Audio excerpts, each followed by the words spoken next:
Okay, it's time to just come right out and say it. Answers in Genesis founder Ken Ham is a dangerous man. Okay? Wow, now that's a pretty strong statement, isn't it? And why would one Christian say that about another Christian? Well, Ham has an absolute obsession with what he claims is the literal view of Genesis and insists that the universe and earth were created in just 6 days and that the universe is only 6,000, yes, 6,000 years old. So let me be clear right off the start. That's okay. If you want to believe that as a Christian, fine. But the problem is, Ken Ham pretty much insists that you can hardly be a Christian and not hold to that 6 days of creation view. Mr. Ham insists that the debate about the age of the universe is one of biblical authority, and he frankly will hear no other argument, even ones based on solid scientific work from scientists who hold to a Christian worldview, such as astrophysicist Dr. Hugh Ross. Just as Richard Dawkins, the atheist Richard Dawkins, insists no matter what the evidence shows, he will not acknowledge God in the design of the universe, Ken Ham has in effect done exactly the same thing by flatly rejecting anything in science that points to an old Earth or old universe, utterly ignoring that our closest neighboring galaxy, the Andromeda Galaxy, is 2 million light years away. Just for starters, the dangerous Ken Ham insists the universe is only a mere 6,000 years old.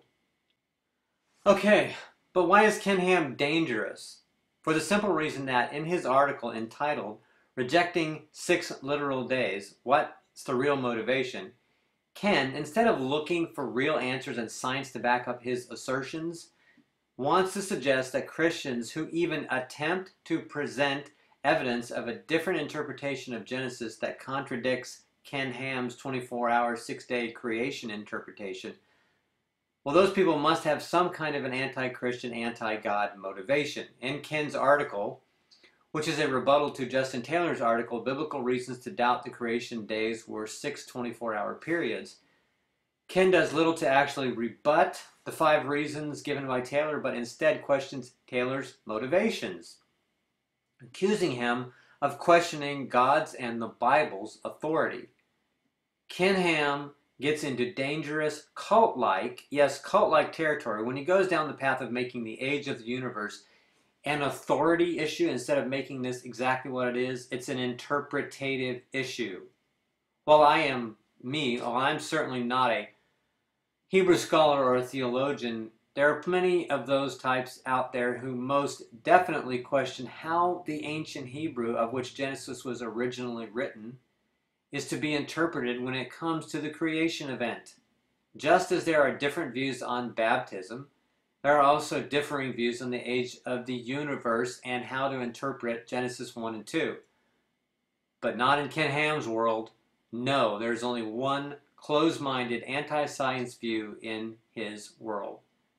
Really, how do you go back to an ancient language and get an exact meaning from a text of which there are no original versions still in existence, which, by the way, also had no vowels, and insist on an exact interpretation when there are more educated people than you who may have a different opinion as to what that text says?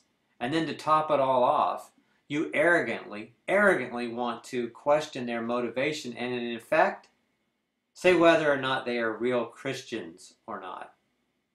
I certainly don't question Ken Ham's Christianity based on whether he wants to ignore sound science and believe in a 6,000-year-old universe, which there is not a shred of evidence for. If you want to believe that, fine, but I might question his Christianity based on his my way or the highway arrogance.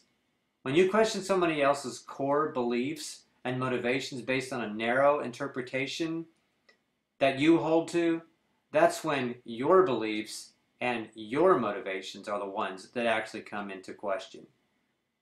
Now check out the articles I've linked to in the video description below. They link to the articles that I've talked about in this video. So check them out and leave your questions and comments in the comment section below.